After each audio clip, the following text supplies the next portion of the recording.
আরেকটি জিনিস, সেটাও আপনারা পরবর্তী কোর্সে একদম বিস্তারিত জানবেন। আমি একটু শর্টে এখন বলি। আর্কিটেকচার হচ্ছে সফটওয়্যারটার আসলে একটা সফটওয়্যার তো অনেক টাইপের হয়ে থাকে। কোনো সফটওয়্যার মনে করেন যে আপনার অন্য কোনো সফটওয়্যারের সাথে কানেকশন তৈরি করছে। ফর এক্সাম্পল আমি বলতে পারি, মনে করেন মাইজিপি অ্যাপ। মাইজিপি অ্যাপ একটা সফটওয়্যার, বিকাশ কিন্তু একটা আলাদা প্ল্যাটফর্ম। বাট মাইজিপি থেকে আপনারা বিকাশের মাধ্যমে কিন্তু রিচার্জ করতে পারেন। আবার মাইজিপির মধ্যে অনেক খণ্ড আছে, যেমন মাইজিপি থেকে মাইজিপির একটা অংশ ধরেন রিচার্জ করা, একটা অংশ ধরেন নেট কেনা, একটা অংশ ধরেন আপনার বিভিন্ন কাস্টমার সার্ভিস। তো এই যে বিভিন্ন মডিউল আছে একটা সফটওয়্যারের মধ্যে, প্লাস সফটওয়্যারগুলো কার কার সাথে ইন্টারেক্ট করে, এইগুলো নিয়ে একটা সফটওয়্যার আর্কিটেকচার তৈরি করা হয়। যে আর্কিটেকচার ধরে ধরে পরবর্তীতে আমরা সফটওয়্যারগুলো তৈরি করি। তো কি কি আর্কিটেকচার, মানে এই আর্কিটেকচারটা তৈরি করাই আসলে এই স্টেপের কাজ, সফটওয়্যার ডিজাইন। ৩ নম্বর স্টেপ আমরা সবাই জানি। ৩ নম্বর স্টেপটা কি বলতে পারবেন? মনে আছে এবার?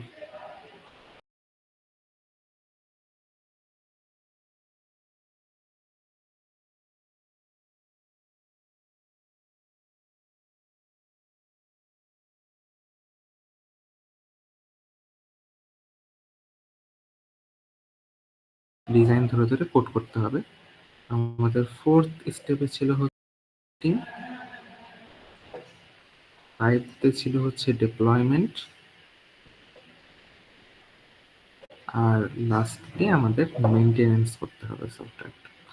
এইগুলো প্রত্যেকটা পার্ট নিয়ে কিন্তু আমি বিস্তারিত আলোচনা করছি। স্টিল যদি কোনো পার্টে সমস্যা থাকে তাহলে আমাকে কোশ্চেন করবেন, আমি তখন সেটা সলভ করে দিব। আদারওয়াইজ আমি এই দিকে আর যাচ্ছি না। আমাদের এরপরে, স্যার হ্যাঁ স্যার বলেন। একটা কোশ্চেন হ্যাঁ, ছিল, ডেপ্লয়মেন্টে একটু যদি বুঝাই দিতেন আমার জন্য একটু ভালো হতো। আচ্ছা, রিকোয়ারমেন্ট অ্যানালাইসিস হচ্ছে, মনে করেন একটা এক্সাম্পল দিয়ে বোঝাই। আপনার মনে করেন কোনো স্যার আত্মীয় আপনার কাছে ডেপ্লয়মেন্ট ডেপ্লয়মেন্ট স্যার। ডিপ্লয়মেন্ট হবে। হ্যাঁ, ওকে।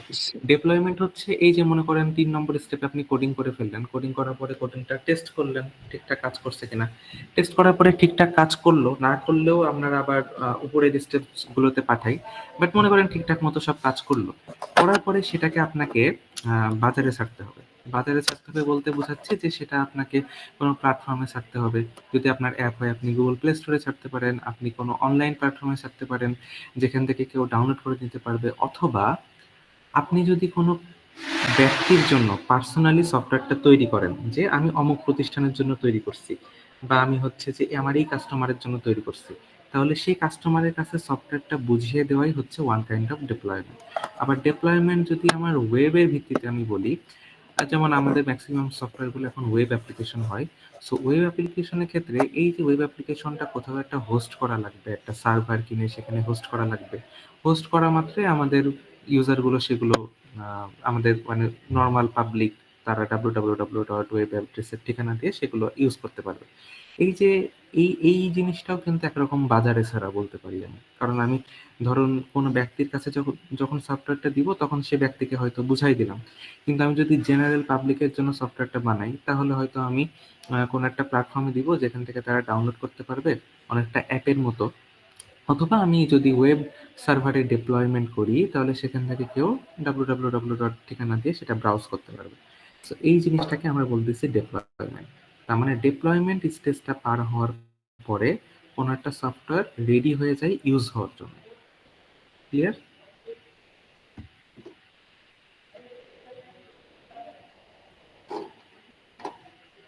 জি স্যার, ক্লিয়ার হয়েছে।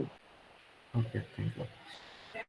এখন আমরা সফটওয়্যার ইঞ্জিনিয়ারিং যেহেতু কোর্সটা করবো, এবং সফটওয়্যার ইঞ্জিনিয়ারিং আসলে আমাদের শুধু কোর্স না, আমাদের একটা ডিগ্রি কিন্তু, কারণ আপনারা সব সফটওয়্যার ইঞ্জিনিয়ারিং এ ভর্তি হয়েছেন। এখানে কিছু আমাদের টার্মিনোলজিস আছে, যে টার্মিনোলজি সম্পর্কে আমাদের হচ্ছে একটু পরিচয় থাকা লাগবে। এই টার্মিনোলজিস, ম্যাক্সিমাম টার্মিনোলজিস নিয়ে আপনাদের আসলে বিস্তারিত কোর্সও আছে। বাট আমি সংক্ষেপে প্রত্যেকটা টার্মিনোলজিস নিয়ে একটু আলোচনা করি। So, ১ নম্বর হচ্ছে এসডিএলসি, যার ফুল মিনিং হচ্ছে software development life cycle. Software development life cycle. তো তো আমরা মানুষ, তাই না? তো আমাদের একটা লাইফ সাইকেল আছে। আমরা বাচ্চা থেকে বাচ্চা হয়ে জন্মগ্রহণ করি, তারপরে কৈশোর, শৈশব, কৈশোর, তারপরে অ্যাডাল্ট, তারপরে বৃদ্ধ, এইভাবে আমাদের একটা লাইফ সাইকেল চলে। তেমনই সফটওয়্যারেরও একটা লাইফ সাইকেল আছে। অর্থাৎ সফটওয়্যার লাইফ সাইকেল শুরু হয় কি দিয়ে? এই যে রিকোয়ারমেন্ট অ্যানালাইসিস দিয়ে। সফটওয়্যারটা রিকোয়ারমেন্ট অ্যানালাইসিস হইলো, ডিজাইন হইলো, ইমপ্লিমেন্টেশন হলো। এই পুরো যে একটার পর একটা হচ্ছে, এবং আমাদের জীবনের যে লাইফ সাইকেল সেটা আসলে একমুখী। অর্থাৎ আমরা অ্যাডাল্ট হয়ে যাওয়ার পরে আবার ব্যাক আসতে পারবো না। কিন্তু সফটওয়্যারের লাইফ সাইকেলটা একমুখী না। অর্থাৎ আমরা টেস্টিং, মনে করেন যেমন আপনারা টেস্টিং করছেন, টেস্টিং এ কোনো একটা ভুল ধরা পড়লো, তাহলে সেখান থেকে কিন্তু আমরা আগের আবার ডিজাইনে ব্যাক আসতে পারি বা ইমপ্লিমেন্টেশনে ব্যাক আসতে পারি। অর্থাৎ এই যে ব্যাক আসার যে প্রসিডিওর গুলা, বা এই যে ৬টা স্টেজের মধ্যে ঘোরাঘুরি করার যে প্রসিডিওর গুলা, সেগুলোকে আমরা বলতেছি সফটওয়্যার ডেভেলপমেন্ট লাইফ সাইকেল। তার মানে যদি কোশ্চেন আসে যে এসডিএলসি এর পার্ট কোনগুলা, ওই যে আগের গুলা। যদি কোশ্চেন আসে সফটওয়্যার ইঞ্জিনিয়ারিং এর বেসিস কোনগুলা, আগের গুলা। যদি কোশ্চেন আসে যে সফটওয়্যার ইঞ্জিনিয়ারিং এর প্রসিডিউরস বা ধাপ কোনগুলা, আগের গুলা। সো এক একজন এক এক নামে আসলে এইগুলোকে ডাকতেছে। ঘুরে ফিরে বিষয়গুলো আসলে একই। ২ নম্বর যেটা, সেটাও আমি ক্লাসে একদিন আলোচনা করছিলাম, সেটা হচ্ছে SRS, যার ফুল মিনিং হচ্ছে সফটওয়্যার রিকোয়ারমেন্ট স্পেসিফিকেশন, SRS। এবং এই SRS নিয়েও কিন্তু আপনাদের আলাদা কোর্স আছে। আচ্ছা, এখন আমাকে একটু বলতে পারবেন যে এই এসআরএসটা, আমরা যে একটু আগে ৬টা স্টেজ দেখলাম সফটওয়্যার এসডিএলসি এর, এর মধ্যে এই এসআরএসটা কয় নম্বরের সাথে যায় বা কয় নম্বর স্টেজের সাথে সম্পর্কিত? Sir implementation. না, ইমপ্লিমেন্টেশন না। আর কেউ? Requirement analysis, good. কারণ এর মধ্যেই কিন্তু লেখা আছে যে সফটওয়্যার রিকোয়ারমেন্ট স্পেসিফিকেশন। স্পেসিফিকেশন মানে কি? নির্ধারিতকরণ। অর্থাৎ সফটওয়্যারের রিকোয়ারমেন্ট গুলো নির্ধারিত করতে হবে। শুধু নির্ধারিত না, বরং রিকোয়ারমেন্ট গুলো আসলে ফাইনালাইজ করতে হবে, অ্যানালাইজ করতে হবে, সবকিছুই রিকোয়ারমেন্ট নিয়ে, রিকোয়ারমেন্টকে ঘিরে। এবং আমি যখন ক্লাসে এই রিকোয়ারমেন্ট অ্যানালাইসিস স্টেজটা বলেছিলাম, তখন আমি একটা ডকুমেন্টের নাম বলেছিলাম, সেটা হচ্ছে SRD, সফটওয়্যার রিকোয়ারমেন্ট ডকুমেন্ট বা ডকুমেন্টেশন। তো এই SRD আর SRS দুইটা আসলে একই বিষয়। এই SRDর আর এক নাম হচ্ছে SRSD বা সফটওয়্যার রিকোয়ারমেন্ট স্পেসিফিকেশন ডকুমেন্ট। অর্থাৎ আমরা যে রিকোয়ারমেন্টগুলো ফাইন্ড আউট করলাম, সেই রিকোয়ারমেন্টগুলো আসলে ডকুমেন্ট আকারে তুলে ধরাই হচ্ছে এসআরএসটি। আমি ক্লাসে আপনাদের একটা এসআরএস এর একটা টেমপ্লেট দেখাই, তাহলে আপনারা বুঝতে পারবেন হয়তো, যদি আমার পিসিতে থাকে, আশা করি থাকার কথা। হ্যাঁ, আচ্ছা।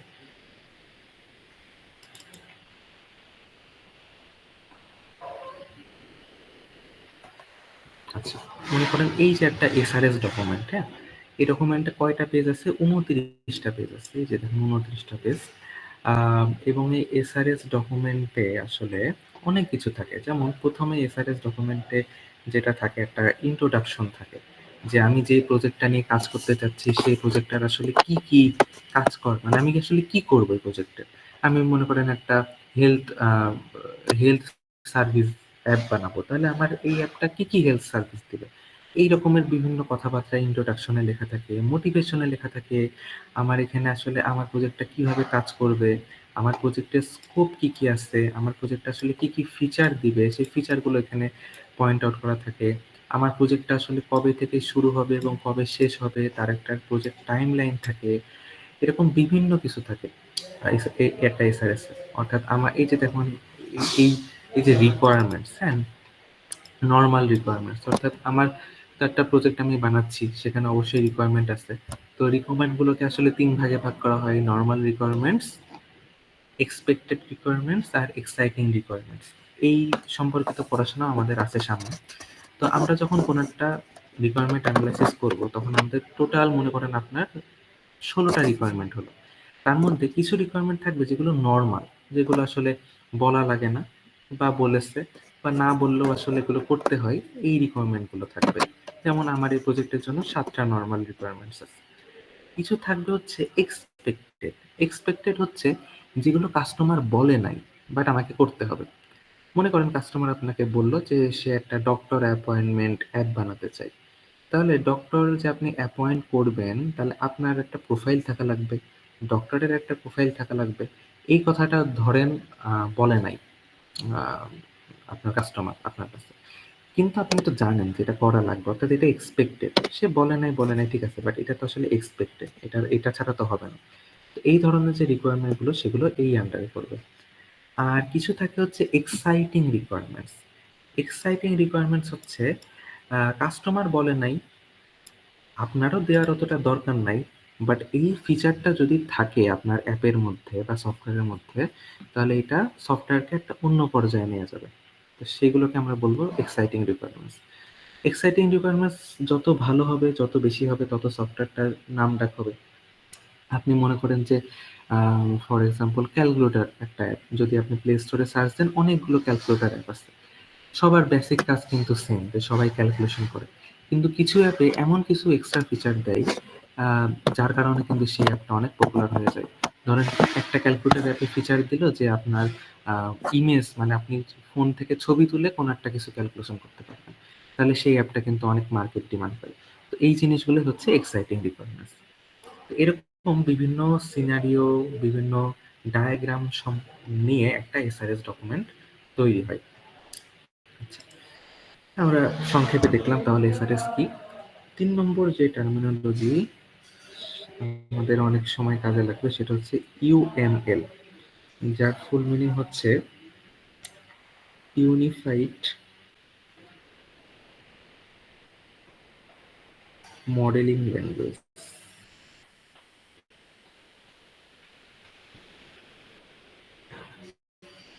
তো এসআরএস ডকুমেন্টের মধ্যেই আমাদের অনেক মডেল বানাতে হয়, হ্যাঁ।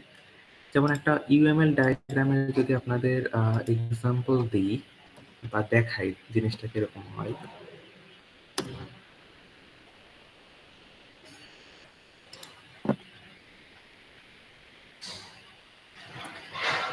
এই যেখানে অনেক ছবি আছে, এই ছবিগুলো দেখে আসলে আপনারা কিছুই বুঝবেন না এখন, কিন্তু আমাদের যখন আমরা একটা সফটওয়্যার ডিজাইন করব, ইউএমএল ডায়াগ্রাম আসলে ডিজাইনের একটা পার্ট, এটা কোডিং এর কোনো পার্ট না, টেস্টিং এরও পার্ট না, এটা হচ্ছে একটা ডিজাইনের পার্ট। সো আমরা যখন একটা সফটওয়্যার ডিজাইন করব তখন আমাদের এরকম ছোট্ট ছোট্ট অনেক ডায়াগ্রাম বানাতে হয়, হ্যাঁ, যে ডায়াগ্রামটা ডিফাইন করে যে সফটওয়্যারটা ডিজাইন কিরকম হবে। এখন আপনি যদি ডায়াগ্রামটা, আপনি এখন ফার্স্ট ইয়ারের স্টুডেন্ট হয়ে যদি ডায়াগ্রামটার দিকে তাকায় থাকেন, আপনি হয়তো কিছুই বুঝবেন না, কারণ ডায়াগ্রামটা বোঝার জন্য আসলে অনেক নলেজ লাগে, যে ডায়াগ্রামের কোন চিহ্নটা দ্বারা কি বোঝায়। কিছু প্লাস চিহ্ন থাকে, কিছু মাইনাস চিহ্ন থাকে, কিছু বক্স থাকে, কিছু তীর চিহ্ন থাকে, এই সবগুলো দ্বারা কি বোঝায় সেগুলো আপনাকে আসলে জানতে হবে।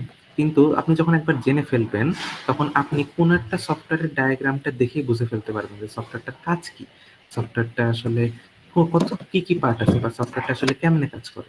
তো এই ডায়াগ্রাম গুলোকে আমরা বলি হচ্ছে ইউএমএল ডায়াগ্রাম, যার ফুল মিনিং হচ্ছে ইউনিফাইড মডেলিং ল্যাঙ্গুয়েজ।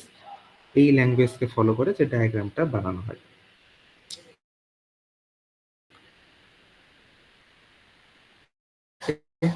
ফোর্থ একটা টার্মিনোলজি, সেটা হচ্ছে বাগ। বাগ মানে কি বলতে পারবো কেউ? বাগ বলতে কি বোঝেন?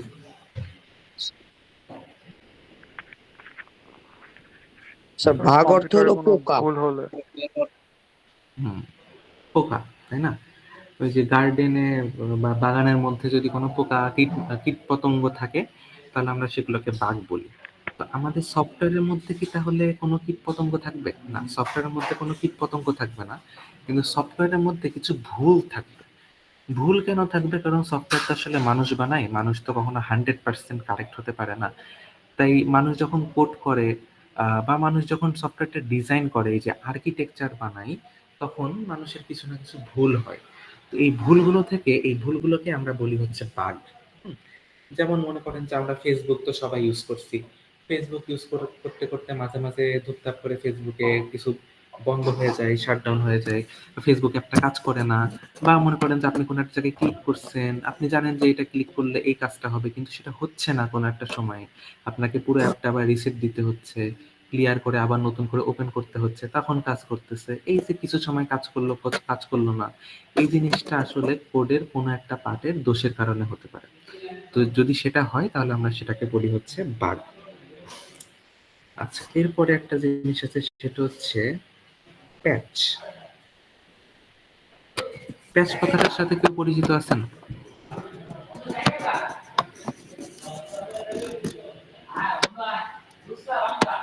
জি স্যার। প্যাচ, প্যাচ শব্দটা আপনাদের শোনার কথা অনেকের। প্যাচ হচ্ছে, মনে করেন এই যে অনেক সময় বলে যে প্যাচ রিলিজ বা সফটওয়্যারের এই প্যাচ, হ্যাঁ ওই প্যাচ, এরকম প্লে স্টোরেও প্যাচ কথাটা লেখা থাকে। প্যাচ হচ্ছে কিছুই না, মনে করেন আপনার সফটওয়্যারে একটা বাগ ইন্ট্রোডিউস হলো, মানে আপনি দেখলেন যে একটা বাগ ধরা পড়ছে সফটওয়্যারে, এই বাগটা আসলে সলভ করা জরুরি। তাহলে আপনি ওই বাগটা কারেকশন করলেন, কারেকশন করে তাহলে সফটওয়্যারটা একটু নতুন, মানে আপডেট হয়ে গেল।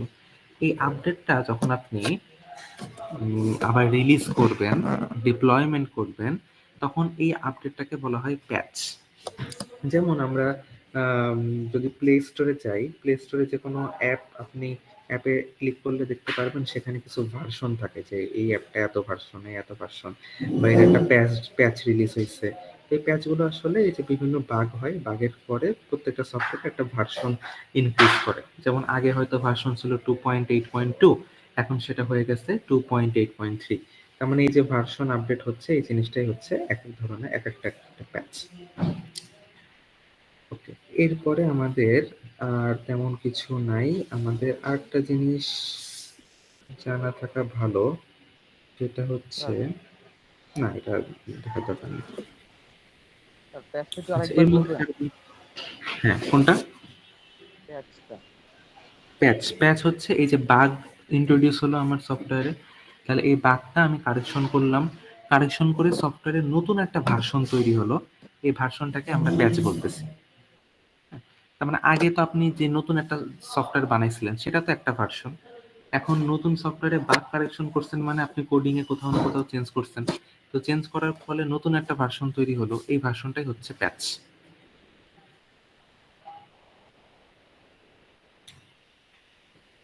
ওকে, কেউ একজন আসছে।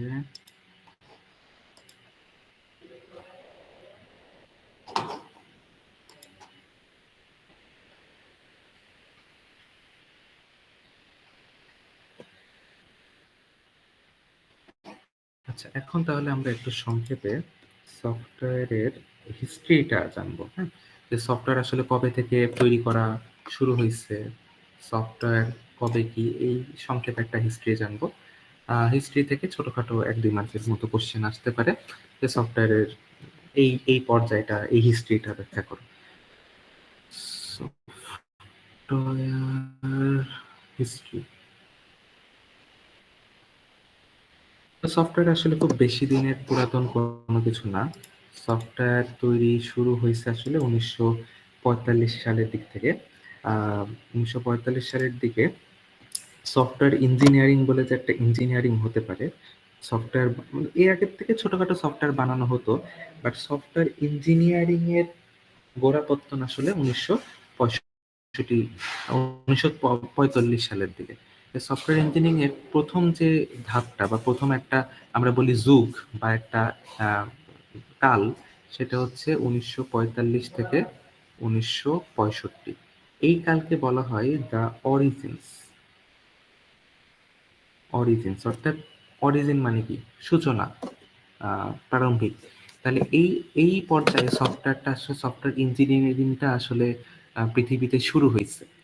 এটা তো আর আসলে হুট করে একদিনে শুরু হওয়ার বিষয় না, কারণ সফটওয়্যার ইঞ্জিনিয়ারিং একটা বড় একটা বিষয়।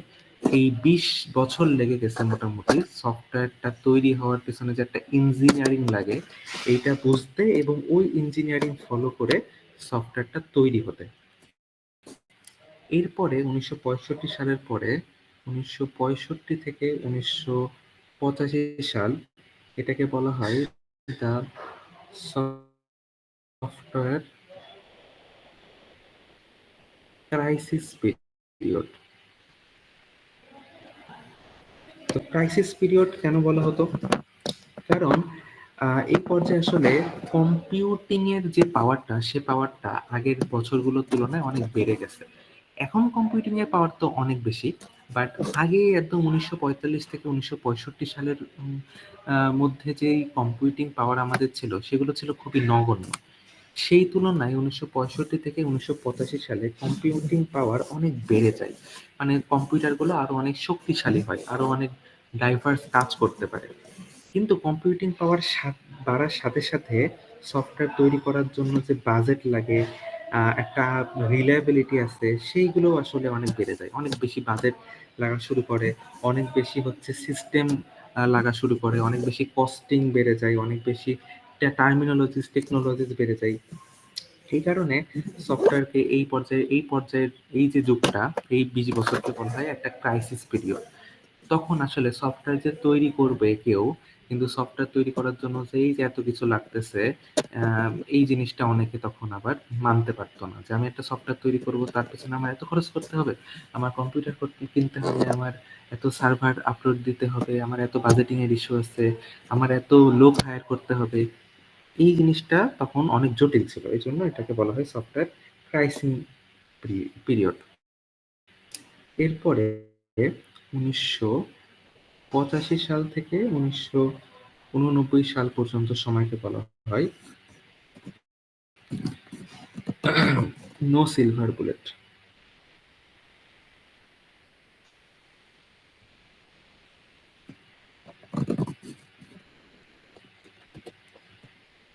No silver bullet. তো নো সিলভার বুলেট হচ্ছে একটা বইয়ের নাম আসলে, যে বইয়ের নাম অনুসারে এই সময়টাকে নামকরণ করা হয়েছে।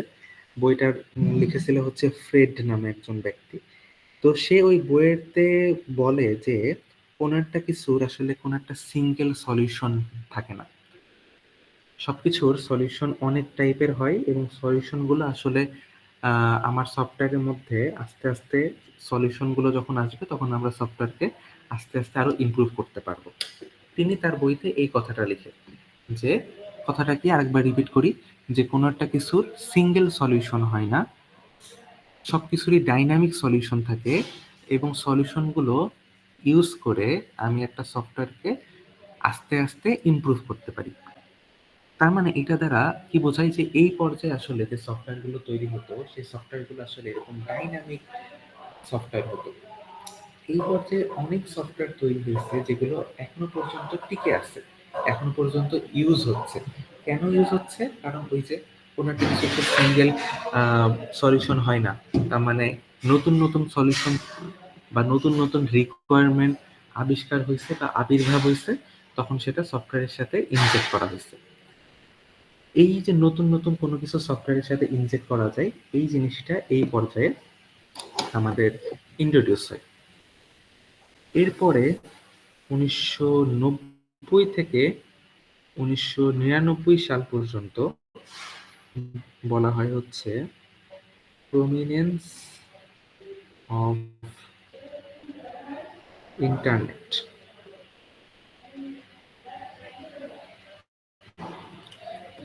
তো এই পর্যায়ে আসলে ইন্টারনেট ভিত্তিক সফটওয়্যার গুলো চালু হয়। এর আগে ইন্টারনেট এতটা পপুলার ছিল না।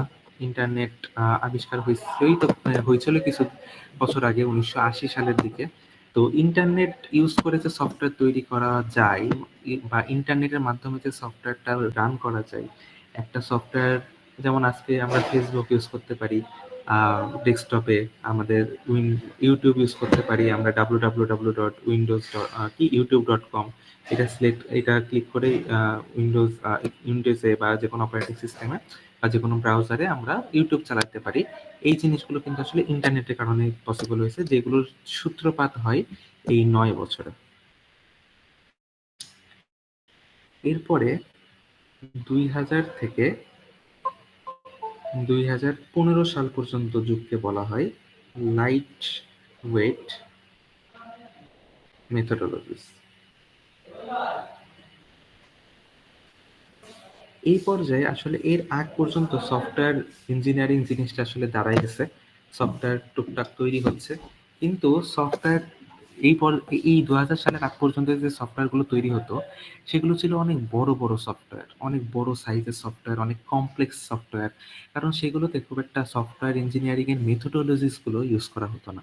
একটা সফটওয়্যার যদি সফটওয়্যার ইঞ্জিনিয়ারিং এর মেথোডোলজিস ফলো করে তৈরি করা হয়, সেটা কিন্তু খুবই লাইট ওয়েট হয়, অর্থাৎ তার সাইজ অনেক কম হয় এবং সেগুলো খুবই সহজে ডেভেলপ করা যায় এবং সেগুলো খুবই সহজে ফিউচারে আবার এক্সটেন্ডও করা যায়। তো এই এক্সটেন্ড করা বা এই যে মেথোডোলজিস গুলা ইন্ট্রোডিউস হয় আসলে এই 15 বছরে। অর্থাৎ আমরা এখন এই কোর্সে বা এই থ্রু আউট আপনাদের 4 বছরে যা যা মেথোডোলজিস, যা যা নিয়ম কানুন পড়বো, সবকিছু আসলে এই মেথোডোলজিস এর আন্ডারে পড়ে। এবং 2015 সাল থেকে প্রেজেন্ট এখনো পর্যন্ত এই যুগকে বলা হয় কারেন্ট ট্রেন্ডস। এই যুগের এখন খুব একটা নাম দেওয়া হয় নাই। যখন ফিউচারে আরো অনেক নতুন নতুন টেকনোলজিস আসবে তখন হয়তো এই যুগের একটা নতুন নাম দেওয়া হবে। বাট এখনো পর্যন্ত এই যুগকে হচ্ছে কারেন্ট ট্রেন্ড বলা হয়, কারণ এখন বর্তমানে যে সফটওয়্যারগুলো আসলে তৈরি করা হয় সেগুলো। এই কারেন্ট ট্রেন্ডের মধ্যে এখন ডেভঅপস আছে, ডেভঅপস খুবই পপুলার।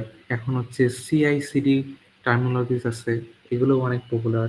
এখন হচ্ছে যে ওয়েব অ্যাপ্লিকেশন আসলে মানে কারেন্ট ট্রেন্ডস এর মধ্যে পড়ে না। Web application normal web application, but web অ্যাপ্লিকেশনই হোক বা কোনো ডেস্কটপ সফটওয়্যারই হোক, সেগুলো এখন ডেভঅপস ইউজ করে তৈরি করা হয়, বিভিন্ন সিআইসিডি মেথোডোলজিস ফলো করা হয়, সেগুলো এখন কারেন্ট ট্রেন্ডস এর মধ্যে পড়ে।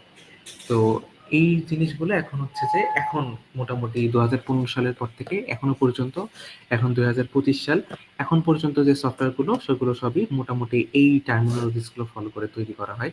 ফিউচারে বা এখন থেকে আমরা স্যার সিআইসিডি ডেভঅপস আর হচ্ছে, সিআইসিডি বলতে কি বোঝায় স্যার? ডেভঅপস আর সিআইসিডি? এইগুলো অনেক ভাস্ট টপিকস। ডেভঅপস হচ্ছে, আমি যদি সংক্ষেপে বলি, যে মনে করেন আম, একটা যেমন মনে করেন ফেসবুক, হ্যাঁ, তো ফেসবুক তো আসলে যে কোনো একটা সিঙ্গেল জায়গায় নাই। ফেসবুকের এক একটা জিনিস এক একটা জায়গায় আছে, এক একটা অংশে আছে, এক একটা কম্পিউটারে আছে, অনেক সময় আমরা চিন্তা করতে পারি। তো সেই অংশগুলোকে মনে করেন যে ফেসবুকের এক অংশ একভাবে, অনেক সময় এমন হয় না যে আমরা মেসেঞ্জার ইউজ করতে পারি না, কিন্তু আমরা হোয়াটসঅ্যাপ থেকে ইউজ করতে পারি, কারণ মেসেঞ্জারটা আলাদাভাবে চালানো হয়, হোয়াটসঅ্যাপ আলাদাভাবে চালানো হয়। তো ডেভঅপস হচ্ছে এই প্রত্যেকটা পার্ট আলাদা আলাদা করে ডেভেলপমেন্ট করা, এবং আলাদা আলাদা করে ডেভেলপমেন্ট করার পরে সেগুলো আলাদা আলাদাভাবে ইন্ডিপেন্ডেন্টলি চালানো, কিন্তু সেটা একটা কোনো একটা কিছুর আন্ডারে থাকবে, একটা সিঙ্গেল সফটওয়্যারের পার্ট হবে, কিন্তু সেটা আলাদা আলাদাভাবে আমরা অপারেট করব। আর সিআইসিডিও অনেক ভাস্ট একটা টপিকস, কিন্তু সিআইসিডির সংক্ষেপ যদি বলি তাহলে যখন আমাদের এই যে আলাদা আলাদা করে পার্ট তৈরি করা হচ্ছে, তখন আমরা এক জায়গায় যদি কোনো কারেকশন করি তখন সেটা অন্য পার্টেও কিন্তু হ্যাম্পার করতে পারে, মানে ইফেক্ট করতে পারে। ধরেন এক পার্টে আমি কোনো একটা বাগ ফিক্স করলাম, সেটা আমাদের অন্য পার্টে হচ্ছে যে কোনো একটা সমস্যা তৈরি করলো। এই সমস্যা যাতে তৈরি না হয়, বা এই যে কোড মার্জ করার ফলে যে অটোমেটিকলি এররগুলো হ্যান্ডেল করার যে প্রসিডিওর, কন্টিনিউয়াস ইন্টিগ্রেশন যে পার্টটা, সিআই এর ফুল মিনিং হচ্ছে কন্টিনিউয়াস ইন্টিগ্রেশন, আর সিডি এর ফুল মিনিং হচ্ছে কন্টিনিউয়াস ডেলিভারি। তার মানে আমি কন্টিনিউয়াসলি কোনো একটা পার্ট ইন্টিগ্রেট করব, কন্টিনিউয়াসলি সেটা ডিপ্লয়মেন্ট হয়ে যাবে বা ডেলিভারি হয়ে যাবে, এই সম্পর্কিত যে প্রসিডিউরগুলো সেগুলো হচ্ছে সিআইসিডি এর আন্ডারে পড়ে।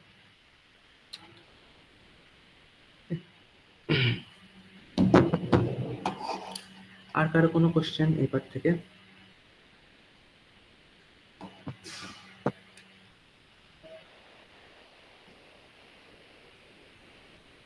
আচ্ছা নো স্যার।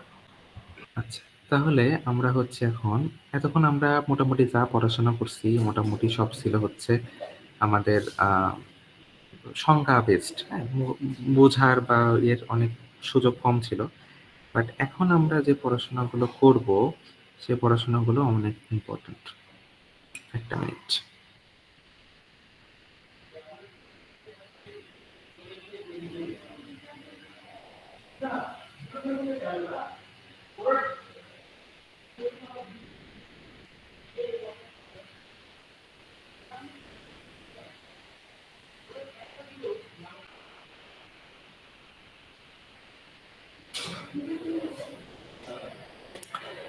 ওকে, তো এখন হচ্ছে আমরা একটু অ্যাডভান্স টপিকসে যাব, সেটা হচ্ছে সফটওয়্যার প্রসেস। তো সফটওয়্যার প্রসেস আর সফটওয়্যার আমি একদম শুরুতে লিখছি হচ্ছে কি সফটওয়্যার বেসিস বা সফটওয়্যার প্রসিডিউর। তো সফটওয়্যার প্রসিডিউর আর সফটওয়্যার প্রসেস একই বিষয়, অর্থাৎ একটা সফটওয়্যারের কি কি প্রসেস আছে সেগুলা, কিন্তু সফটওয়্যার প্রসেসের মধ্যে মেইনটেনেন্স পার্টটা পড়ে না। হ্যাঁ, প্রথম পার্টটা 5টা পার্ট পড়ে, মেইনটেনেন্স পার্টটা সফটওয়্যার প্রসেসের মধ্যে পড়ে না, কারণ এটা মেইনটেনেন্স পার্টটা করা হয় সফটওয়্যার বানানো হয়ে গেছে এরপরে সফটওয়্যারে যদি কোনো এরর টেরর থাকে বা বাগ থাকে সেগুলো ফিক্স করে দেওয়া হচ্ছে মেইনটেনেন্সের পার্ট।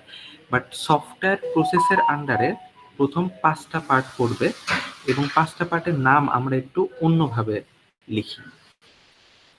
কেন লিখি? কারণ বইপত্রে এইভাবেই দেওয়া। এবং সফটওয়্যার প্রসেস আপনারা শুধু এখন পড়তেছেন তা না, সফটওয়্যার প্রসেস অনেকবার পড়তে হবে। তো সফটওয়্যার প্রসেসের যে প্রথম 5টা স্টেজ, প্রথমটা কি ছিল? এসডিএলসির প্রথমটার নাম ছিল হচ্ছে রিকোয়ারমেন্ট অ্যানালাইসিস, যেটাকে সফটওয়্যার প্রসেসে একটু ভালোভাবে দেখা হয় হচ্ছে কমিউনিকেশন। জিনিসটা হচ্ছে একই। আমরা রিকোয়ারমেন্ট অ্যানালাইসিসে কি করেছি? কাস্টমারের থেকে রিকোয়ারমেন্ট কালেক্ট করছি, আমাদের কাস্টমারকে আমাদের সফটওয়্যার তৈরি করার প্রসেসের মধ্যে ইনভলভ করেছি। স্যার বোঝা যায় না।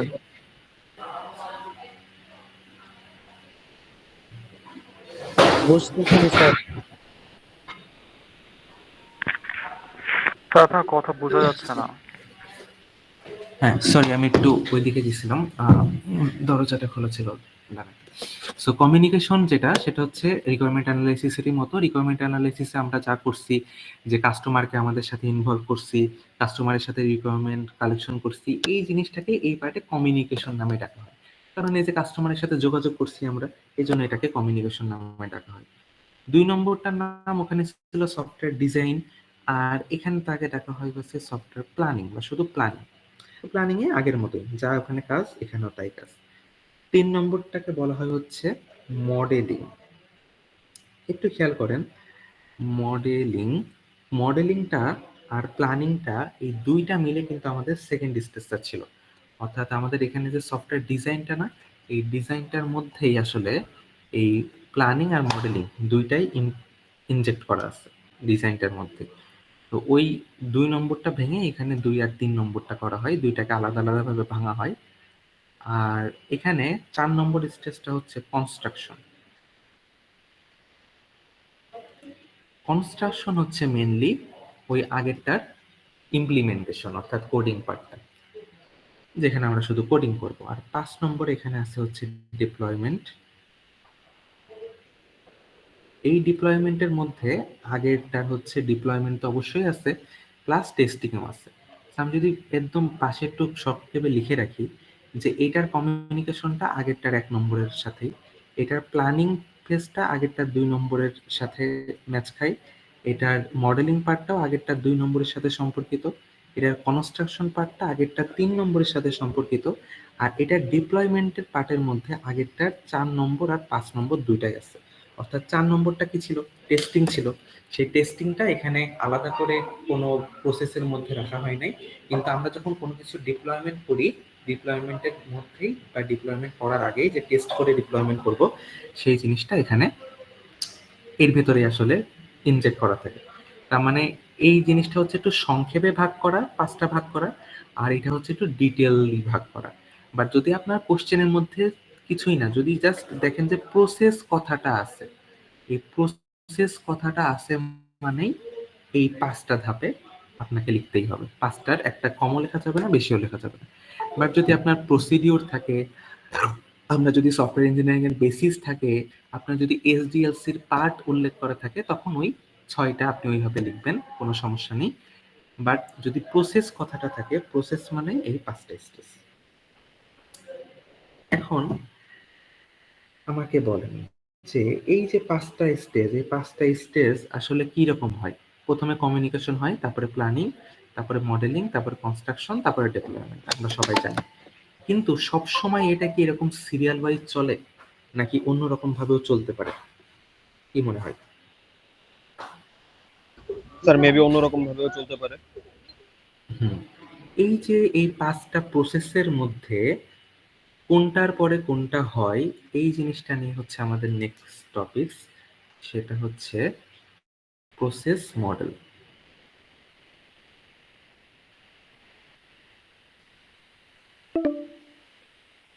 বা আমরা এটাকে একটা নামে ডাকতে পারি, সেটা হচ্ছে প্রসেস ফ্লো। সো অনেক রকমের প্রসেস মডেল বা প্রসেস ফ্লো আছে, আমরা একটা একটা করে আলোচনা করি। প্রথমটা হচ্ছে আমাদের লিনিয়ার ফ্লো।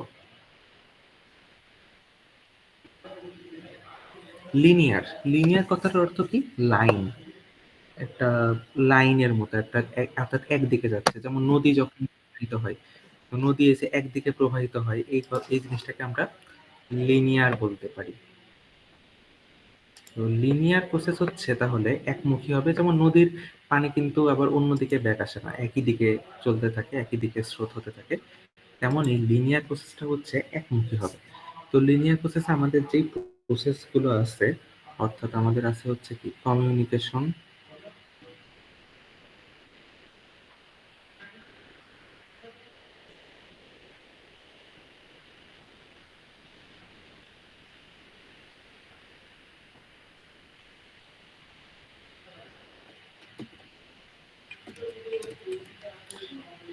মডেলিং, কনস্ট্রাকশন আর ডিপ্লয়মেন্ট। সো এই যে যে 5টা প্রসেস আছে, এই 5টা প্রসেস একটার পর একটা চলতে থাকবে। অর্থাৎ আমরা নর্মালি যেটা আইডিয়া করতে পারছি এতক্ষণ, যে একটার পর একটা চলে বা চলতে থাকে, এটাই হচ্ছে লিনিয়ার ফ্লো। তাহলে আমাদের এখানে ফ্লোটা কিরকম হবে? এইখান থেকে এইটা, এখান থেকে এইটা, এখান থেকে এইটা কনস্ট্রাকশন, তারপরে আবার ডিপ্লয়মেন্ট এন্ড শেষ। শুরুটা হচ্ছে আমার কমিউনিকেশন থেকে এবং শেষটা হচ্ছে ডিপ্লয়মেন্টে। এই যে শুরু হচ্ছে এটা বোঝাতে আসলে এরকম একটা চিহ্ন ব্যবহার করা হয়, এবং এই যে ডিপ্লয়মেন্টে গিয়ে যে শেষ হয়ে যাচ্ছে এটা বোঝাতে এরকম একটা চিহ্ন ব্যবহার করা হয়। এটা আমাদের লিনিয়ার ফ্লো, খুবই ইজি। আমাদের 2 নম্বর যে মডেলটা, সেটাকে বলা হয় হচ্ছে ইভলিউশনারি প্রসেস ফ্লো।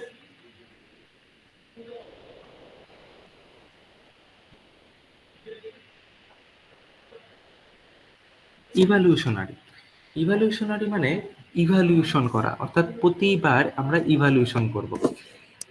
জিনিসটা কিরকম, একটা এক্সাম্পল দিই তাহলে ভালো বুঝতে পারবেন। মনে করেন আপনি একটা ক্যালকুলেটর বানাচ্ছেন, তাহলে আমি ওটাকে বললাম যে একটা, ঠিক আছে, আপনার কোর্সের প্রজেক্ট হিসেবে আপনারা সবাই একটা ক্যালকুলেটর বানায় আনবেন।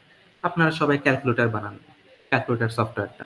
এরপরে আমি বললাম যে না, আপনার এখানে এই জিনিস আসলে এগুলো কারেকশন করা দরকার, বা একটা অন্যরকম ভাবে বানান, এটা আপনার ভালো হয় নাই বানানো। এরপরে আপনি কি করলেন, আবার নতুন করে ওইটাকে একটু ঘষা মাজা করে আবার একটা বানালেন। এরপরে আমি বললাম যে না, তাও হয় নাই, এটা আসলে এইভাবে দিলে আসলে হবে না, এইভাবে বানান। তাহলে আপনি আবার নতুন করে না, আগে আপনার যে কোডটা আছে সেটাকে নতুন করে একটু ফার্নিশ করে ঘষা মাজা করে আবার করলেন। তো এই যে প্রত্যেকবার আপনি আমার সাথে কমিউনিকেশন করছেন, আমি আপনাকে নতুন নতুন ফিডব্যাক দিচ্ছি, সে অনুযায়ী আপনি প্ল্যান করছেন, তারপরে আবার মডেল করছেন, তারপরে আবার অ্যাপ বানাচ্ছেন, ফাইনালি আবার আমার কাছে নিয়ে আসছেন। তার মানে এই যে 5টা স্টেজ কিন্তু প্রতিবার হচ্ছে, আমার সাথে কমিউনিকেশন হচ্ছে, প্ল্যান হচ্ছে, তারপরে আপনি প্ল্যান করছেন যে কিভাবে কি করবেন, তারপরে মডেল করছেন, তারপরে কনস্ট্রাকশন করছেন, তারপর ডেভেলপমেন্ট করছেন। এই জিনিসগুলো এই যে প্রতিবার হচ্ছে বলে, প্রতিবার যখন হবে তখন আমরা এটাকে অনেকটা এরকম বৃত্তের মতো করে দেখতে পারি, স্যার যে মডেলিং আর হচ্ছে এরকম আর্কিটেকচারে কি এক? এরকম। না না, এক না। স্যার, মডেলিং আর্কিটেকচার হচ্ছে একদম আপনাদের কোডিং এর পার্সপেক্টিভ থেকে, যে একটা সফটওয়্যারে কি কি মডিউল থাকবে, সেই মডিউলগুলো কিভাবে আসলে তৈরি করা হবে, সেটা হচ্ছে আর্কিটেকচার। আর এই এখন আমরা যেটা বলতেছি, এটা হচ্ছে সফটওয়্যারটা তৈরি হওয়ার যে প্রসেস। 5টা প্রসেস দেখলাম, এই প্রসেসগুলো কোনটার পরে কোনটা হবে সেই পার্টটা। আর আর্কিটেকচার পার্টটা ডিফারেন্ট। আমি আপনাদের আর্কিটেকচার, যেহেতু কোশ্চেন করছেন একজন আর্কিটেকচার নিয়ে একটু ধারণা দিই সফটওয়্যার আর্কিটেকচারটা দেখতে কিরকম হয়।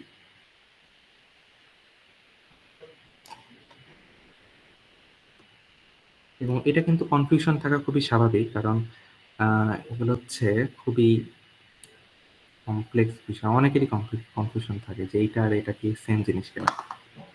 যেমন এই যে এইটা হচ্ছে একটা আর্কিটেকচার সফটওয়্যারের, হ্যাঁ, এই আর্কিটেকচারের মধ্যে অনেক কিছু লেখা আছে, এই প্রত্যেকটা খণ্ড আসলে আমার সফটওয়্যারের এক একটা পার্ট। যেমন এই যে ডেটা প্রি প্রসেসিং, এটা সফটওয়্যারের একটা পার্ট। এরিয়া ক্যালকুলেশন, এটা একটা সফটওয়্যারের পার্ট। এজ লাইন রেগুলারাইজেশন, এটা একটা সফটওয়্যারের পার্ট। এই যে রেজাল্ট এক্সট্রাকশন, এটা একটা সফটওয়্যারের পার্ট। এই পার্টগুলো কোনটা কারেক্টার সাথে কানেক্টেড আছে, কিভাবে কানেক্টেড আছে, কোন পার্ট থেকে কোন পার্টে কানেকশন তৈরি, কিভাবে ডেটা যাবে, এগুলো হচ্ছে আর্কিটেকচার। কিন্তু আমরা হচ্ছে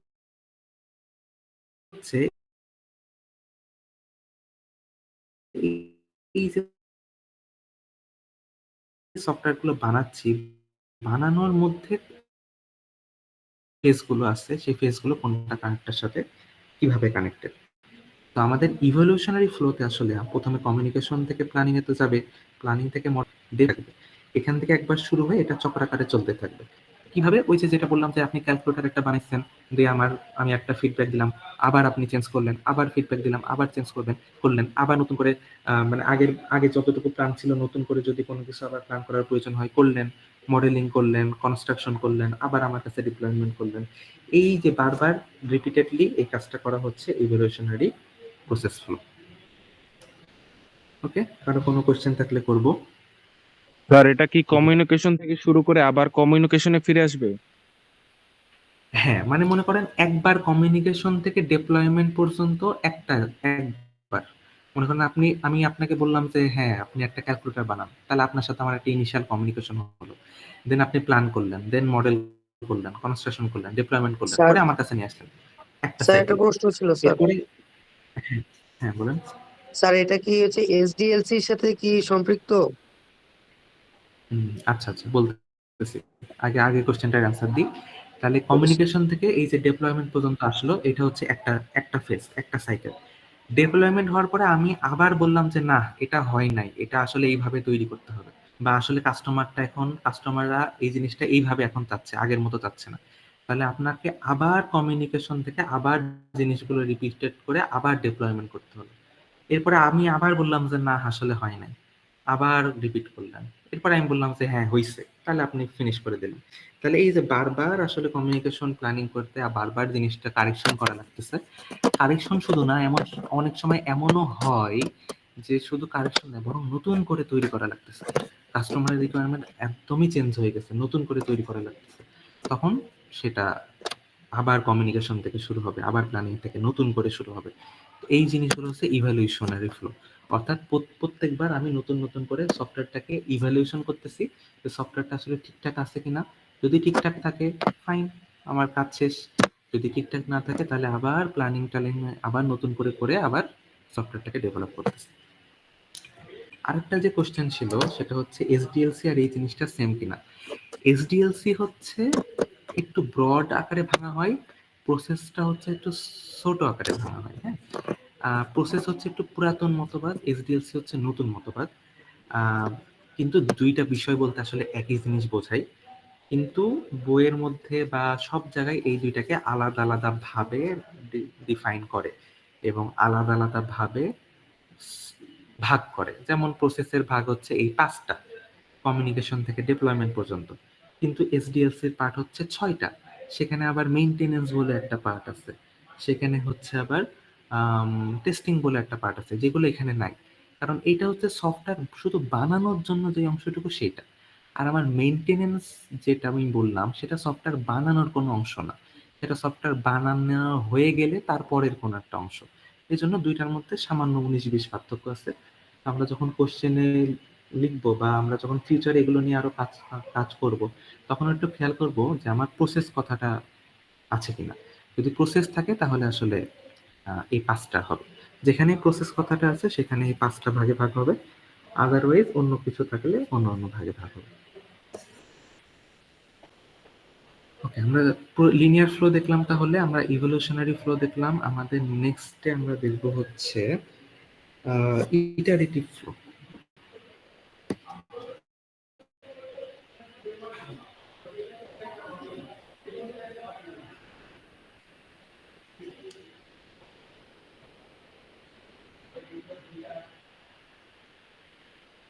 ইটারেটিভ ফ্লো, ইটারেটিভ ফ্লো পড়ার আগে ইটারেটিভ কথাটার অর্থ কি?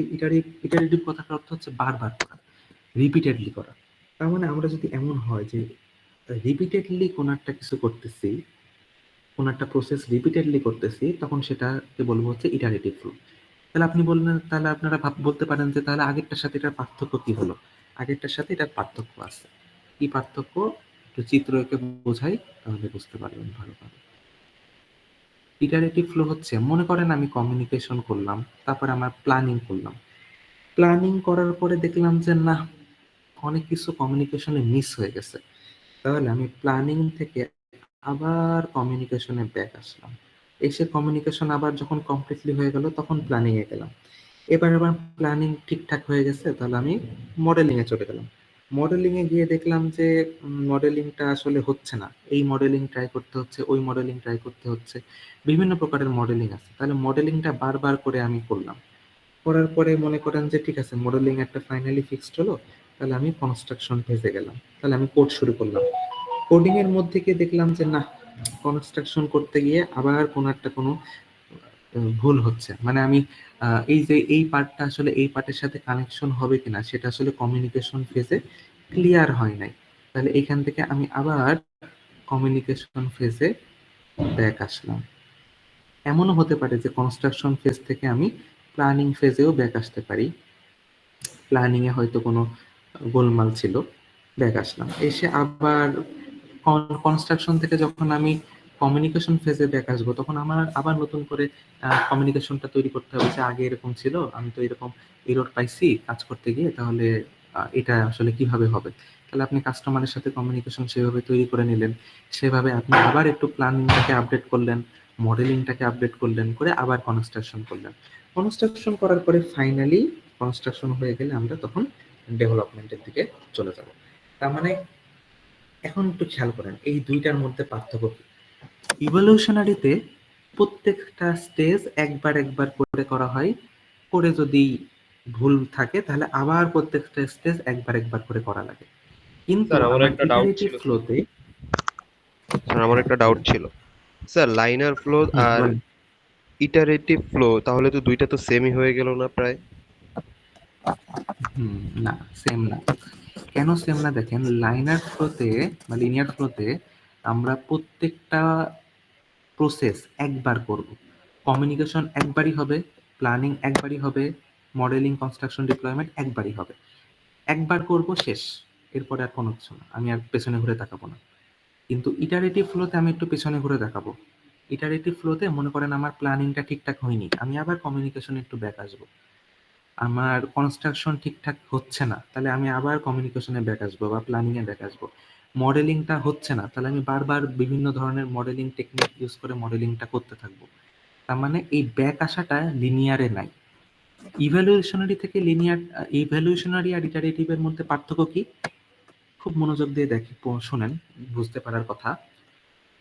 ইভ্যালুয়েশনারিতে প্রত্যেকটা স্টেজ একবার একবার করে ডিপ্লয়মেন্ট ফেজে এসে চেক করা হয় যে ঠিকঠাক আছে কি নাই। যদি ঠিকঠাক থাকে ফাইন, শেষ। না থাকলে আবার শুরু থেকে প্রত্যেকটা প্রসেস একবার একবার করে করা হয়। ঠিক আছে? কিন্তু ইটারেটিভ ফ্লোতে প্রত্যেকটা প্রসেস একাধিকবার হতে পারে। যেমন কমিউনিকেশনের পরে প্ল্যানিং, এরপরে আবার কমিউনিকেশন। এমনও হতে পারে, মনে করেন যে আমি প্রথমে কমিউনিকেশন দিয়ে শুরু করছি, তারপরে প্ল্যানিং এ আসলাম, এরপরে আবার কমিউনিকেশনে গেলাম, আবার প্ল্যানিং আসলাম, না তাও হচ্ছে না, আবার কমিউনিকেশন গেলাম, আবার প্ল্যানিং আসলাম, আবার কমিউনিকেশনে প্ল্যানিং, ফাইনালি কিছু একটা সেট হলো, দেন আমি মডেলিং এ আসলাম। তার মানে এই দুইটার মধ্যেই আমি বারবার চক্কর দিতে পারি। কিন্তু ইভ্যালুয়েশনারিতে সবগুলোর মধ্যে একবার করে চক্কর দিতে হবে। জাস্ট দুইটা বা জাস্ট তিনটা বা জাস্ট নিজের মধ্যে চক্কর, এই জিনিসগুলো ইভ্যালুয়েশনারিতে হয় না। যেমন এখানে খেয়াল করেন, এই যে এই পার্টটাতে যে মডেলিং, মডেলিং এর ভিতরেই আমি হ্যাঁ, হ্যাঁ। আচ্ছা, মিটিংটা শেষ হয়ে গেলে আমরা নতুন মিটিং আমরা আপনাদের হোয়াটসঅ্যাপ বা ইয়েতে গ্রুপে আবার আমি দিয়ে দিব। মিটিং যদি এন্ড হয়ে যায়। তো মডেলিং এ হচ্ছে যেমন এখানে আমরা মডেলিং পার্টটা অনেক বারবার করে আমরা করতেছি। সো এখানে এই হচ্ছে সুবিধা যে আমরা ইটারেটিভ ফ্লোতে যে কোনো পার্টটা আমাদের প্রয়োজন মোতাবেক আমরা যে কোনো যতবার ইচ্ছা ততবার আমরা করতে পারি।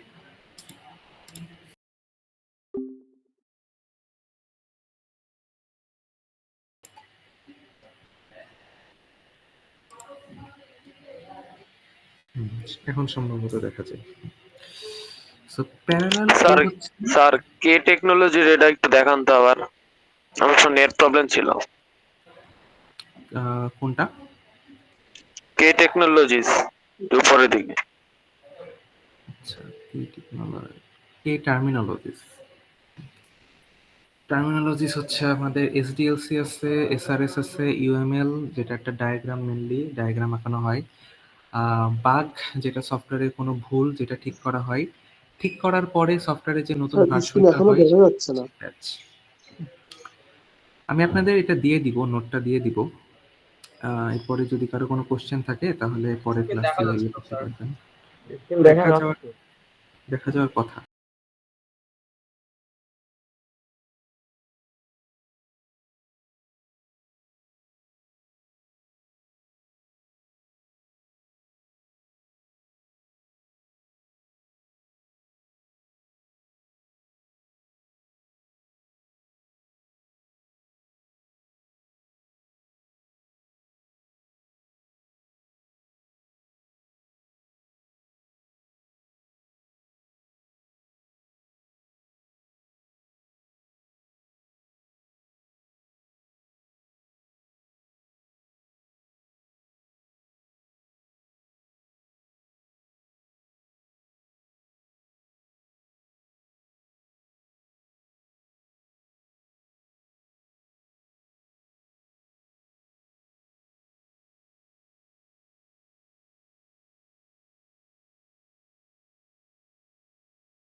গেছেন, করে যাওয়ার পরে আপনি আপনি কাস্টমারকে আবার বলতেছেন যে নতুন করে কোনো কিছু সে অ্যাড করতে চায় কিনা।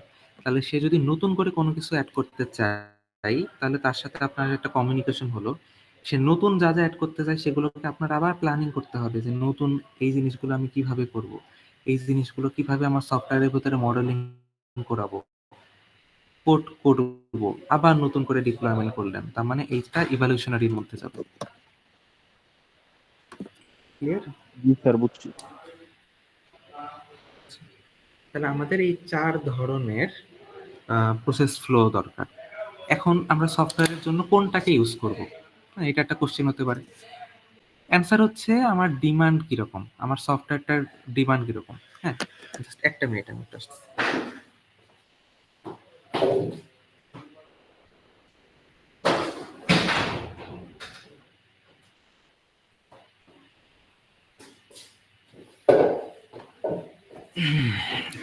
তো অ্যান্সারটা হচ্ছে আমার সফটওয়্যারটার আসলে কোন টাইপের বা কিরকম সফটওয়্যার, কত বড় সাইজের সফটওয়্যার সেই রকমের।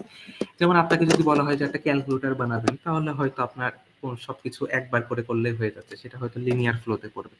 আপনার যদি বলা হয় যে কোনো ম্যানেজমেন্ট টাইপের সফটওয়্যার, যেমন স্কুল ম্যানেজমেন্ট, তাহলে সেটা হয়তো ইভলিউশনারি ফ্লোতে পড়তে পারে। যদি আপনি ইভলিউশনারি ফ্লোতে তখনই পড়বে যখন আপনি স্কুল থেকে জেনে গেলেন যে স্কুলের ম্যানেজমেন্ট সফটওয়্যারটা কিরকম হবে, তখন আপনি সবকিছু নিজে নিজে কোড করলেন, করে আবার আসলেন যে দেখাতে আসলেন যে ঠিক আছে এটা হয়েছে কিনা। ওরা বললো যে না হয়নি, তখন আপনি আবার শুরু থেকে করলেন। তার মানে এই ইভলিউশনারি ফ্লোতে কমিউনিকেশনটা খুবই একটা সার্টেন পিরিয়ড পর পর হয়, ডেভেলপমেন্ট হয়ে যাওয়ার পরে তারপর নতুন করে কমিউনিকেশন হয়।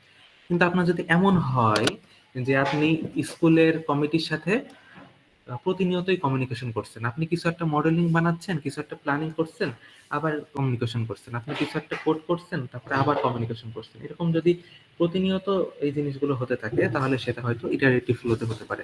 অর্থাৎ আপনি এই সফটওয়্যার বানানোর কাজটা আসলে কিভাবে করতেছেন তার উপরে আপনার ফ্লোটা হবে। হ্যাঁ, কিন্তু আপনার এটা সফটওয়্যার যখন আপনারা বানাবেন, তখন এটা আসলে উল্লেখ করে দিতে হয় যে আমি এই ফ্লোতে সফটওয়্যারটা বানাবো বা এই ফ্লোতে এই সফটওয়্যারটা বানানো হয়েছে। অর্থাৎ আপনার ডকুমেন্টের মধ্যে এটা ক্লিয়ার করে বলে থাকতে হবে যে আমি এটা ইটারেটিভ ফ্লোতে বানিয়েছি। অর্থাৎ তার মানে কেউ ইটারেটিভ কথাটা দেখেই বুঝতে পারবে যে আপনার এটা বারবার করে এরকম হচ্ছে যে কমিউনিকেশন প্ল্যানিং বারবার করে করা লাগছে। অথবা আপনি বলতে পারেন যে এটা আমি লিনিয়ার ফ্লোতে বানিয়েছি। তার মানে আপনি একবারেই ধরেছেন, একবারেই শেষ করছেন, আর আপনার কোনো হ্যাসেল নেই, আপনি নেন নাই। হ্যাঁ, এগুলো আপনাকে উল্লেখ করে রাখতে হয়। স্যার, মানে হ্যাঁ আমি হচ্ছে বাজারে ছাড়ার আগে যদি আমি আবার কমিউনিকেশন করে কাজটা করি তাহলে সেটা হবে ইটারেক্টিভ, তাই তো? হ্যাঁ, ইটারেটিভ। আর যদি আমি বাজারে ছাড়ার পরে আমি আবার যা জিজ্ঞাসা করি যে আপনাদের আরো কিছু লাগবে নাকি, তখন হ্যাঁ, যদি পরে আমি আবার অ্যাড করি সেটা হবে ইভালুশনারি, তাই না? ইভলিউশনারি। হ্যাঁ, তার মানে ইভলিউশনারিতে আরেকটা বিষয় মনে রাখতে পারেন যে ইভলিউশনারিতে প্রত্যেকবার একবার করে ডিপ্লয়মেন্ট হচ্ছে, তারপরে আবার নতুন করে আরেকটা ভার্সন বের হচ্ছে। তার মানে ইভলিউশনারি প্রসেস ফ্লোতে প্রত্যেকবার এক একটা ভার্সন ক্রিয়েট হয়। যে একবার একটা কিছু দিয়ে দিলাম, এটা একটা ভার্সন, আবার কমিউনিকেশন করে নতুন একটা কিছু অ্যাড করলাম, ওইটা আরেকটা ভার্সন, এভাবে নতুন নতুন ভার্সন অ্যাড হতে থাকে। আর লিনিয়ারে একটাই ভার্সন, একটাই শেষ। ইটারেটিভেও ইটারেটিভেও ডেভেলপমেন্ট ডিপ্লয়মেন্ট হওয়ার পরে কমিউনিকেশনে যায় না তা না, যেতে পারে। বাট ইটারেটিভে সাধারণত ডিপ্লয়মেন্ট করার আগে ইন্টারনাল যে প্রসেসগুলো আছে, যেমন প্ল্যানিং, মডেলিং, কনস্ট্রাকশন, এগুলোর মধ্যে এত ঘুরপাক খেতে থাকে যে এগুলো ফাইনালাইজ না হওয়া পর্যন্ত ডিপ্লয়মেন্ট করা হয় না। ইটারেটিভটা খুবই ভার্স কমিউনিকেশনের একটা ফ্লো। আর প্যারালালেও জিনিসটা এরকম। প্যারালালে শুধুমাত্র দেখেন কোন দুইটা জিনিস প্যারালালে ঘটছে, প্ল্যানিং আর মডেলিং, এই দুইটা আসলে প্যারালালে ঘটে। কারণ এই দুইটা না হওয়া পর্যন্ত কনস্ট্রাকশন হতে পারে না, কনস্ট্রাকশন শেষ না হওয়া পর্যন্ত ডেপ্লয়মেন্ট হতে পারে না। সো প্যারালালে আসলে এই প্ল্যানিং আর মডেলিংই চলতে পারে। ওকে, আপনাদের বই থেকে আমি আরেকটা জিনিস দেখাবো, সেটা আগের ক্লাসে মিস হয়ে গেছে, বাট এই ডেফিনিশনটা অনেক ইম্পর্টেন্ট।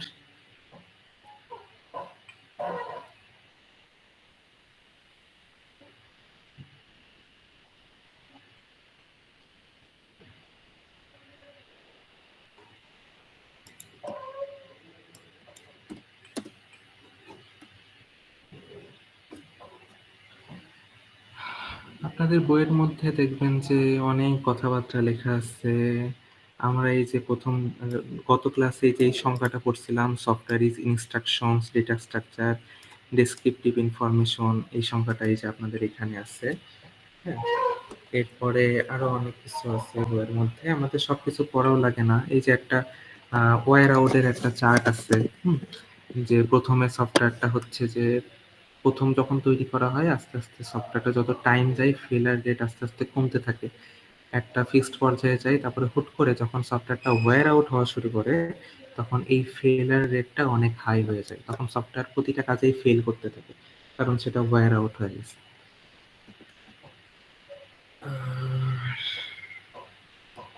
এই যে মোস্ট অফ দ্য সফটওয়্যার আর কাস্টম বিল্ড, এখানে সবকিছু বলা আছে। বিভিন্ন টাইপের সফটওয়্যার, এগুলো আমরা আলোচনা করছি। এই জিনিসটা আমরা একটু পড়বো, লেগাসি সফটওয়্যার। লেগাসি সফটওয়্যার হচ্ছে এই এই প্যারাটা একটু একবার সবাই একবার রিডিং দেন বা মনে মনে পড়েন, তারপরে হচ্ছে আমি এক্সপ্লেন করি যে কি বোঝাইছে এখানে।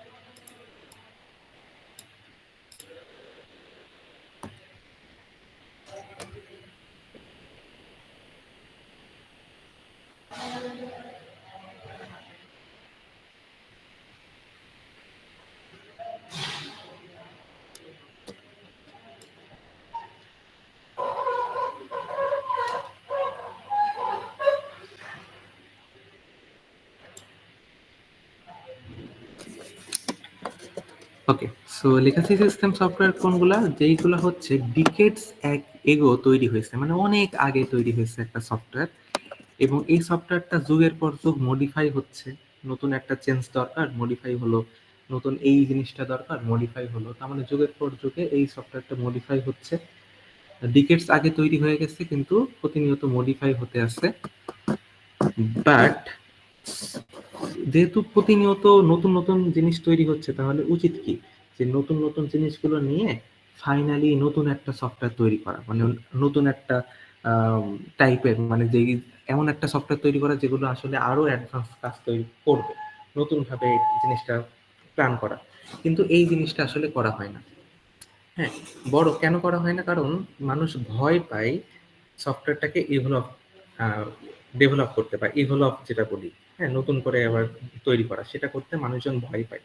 কেন? কারণ মানুষজন এই সফটওয়্যারের সাথে এতটাই ইউজ টু হয়ে যায় যে নতুন করে আমি একটা সফটওয়্যার এর বদলে আনবো, তাহলে মানুষজন যদি ইউজ করতে না পারে, হ্যাঁ, মানুষজন যদি এটার সাথে পরিচিত না হতে পারে, বরং আবার মানুষজনের এই সফটওয়্যারগুলোর সাথে এমন ভাবে কানেকশন তৈরি হয় যে মানুষজন এই সফটওয়্যারগুলো ডেভেলপ করতেও চায় না, বলে যে যাক যেরকম আছে সেরকমই থাক, নতুন কোনো কিছু লাগলে আমি সেই অনুযায়ী তৈরি করে নিবনি, আপডেট করে নিবনি, বাট এখন যেটা যেরকম আছে সেরকমই থাক। এই ধরনের সফটওয়্যারগুলোকে বলা হয় লেগাসি সফটওয়্যার। ভাই এসিটা চলতেছে না, এই সফটওয়্যারগুলোকে বলা হয় legacy software. So legacy software সাধারণত পোর কোয়ালিটির হয়, সাধারণত, কারণ এগুলো যেহেতু নতুন নতুন নতুন করে তৈরি করা হচ্ছে না, নতুন ভাবে ইনভলভ করা হচ্ছে না, বরং যেই রিকোয়ারমেন্ট গুলো না লাগলেই না সেগুলো এর সাথে ইন্ডিকেট করতে করতে আছে, এই জন্য এগুলো সাধারণত পোর কোয়ালিটির হয়। বাট তারপরেও কাস্টমাররা আসলে চায় না এটাকে পরিবর্তন করতে। ওকে, বোঝা গেছে?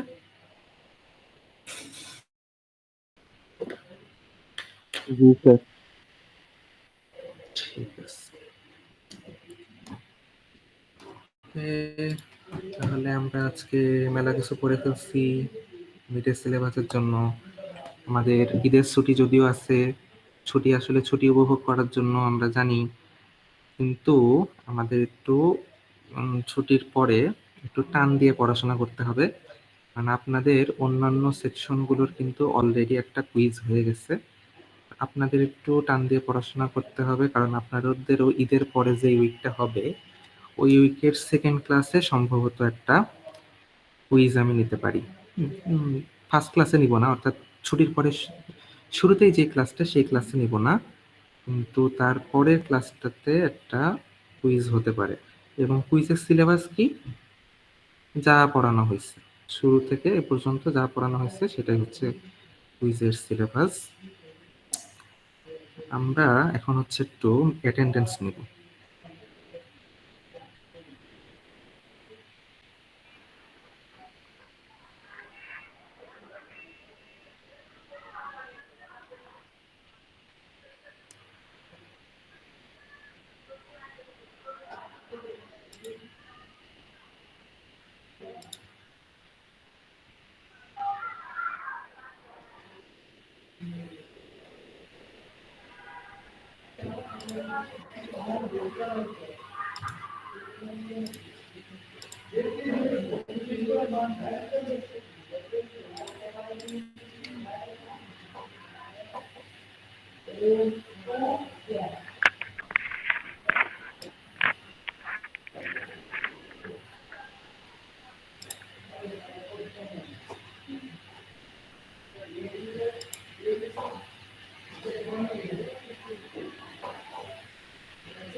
আচ্ছা, আপনাদের একটা হচ্ছে লিঙ্ক চলে গেছে মেসেজে, ওইটা সবাই ফিল আউট করে দেন।